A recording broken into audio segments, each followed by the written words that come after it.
దాన్ని కామశాస్త్రం అంటారు. ఎందుకు ఈ శాస్త్రాన్ని రాశారు? అసలు సెక్స్ ఎందుకు? వంశాభివృద్ధి. బుద్ధుని అంజలి నీకు అంతేనా?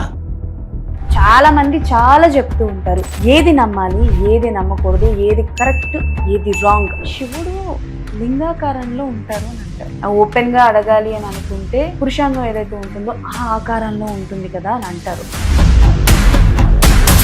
అసలు దేవుడు అన్నది ఎలా మొదలైంది? మన ఇండియన్ ఫిలాసఫీలో ఆమ్నిపోటెంట్, ఆమ్నిప్రెసెంట్ అంటే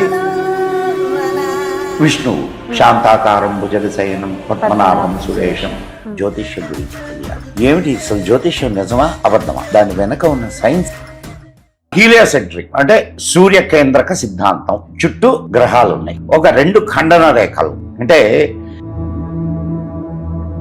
పౌర్ణమి, అమావాస్య ఈ సమయాల్లో సముద్రాన్ని గమనించావా?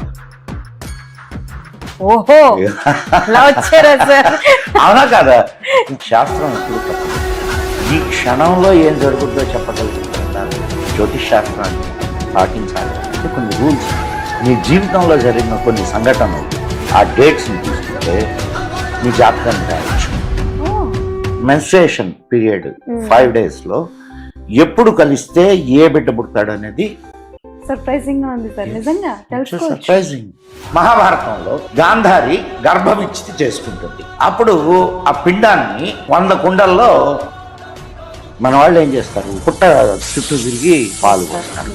పాము అక్కడ కొట్టినటువంటి బుస ఆ ఎయిర్లో కొంత దీని ప్రభావం ఉంటుంది. ఆ కెమికల్ సబ్స్టెన్స్ ని లోపలికి వెళ్తే నాగబంధం గురించి ఎంతవరకు దాన్ని నమ్మొచ్చు? ఎప్పుడైనా ఈ నాగబంధాలను ఏర్పాటు చేసేటప్పుడు కొన్ని యంత్రాలని చనిపోయిన తర్వాత ఏం జరుగుతుంది?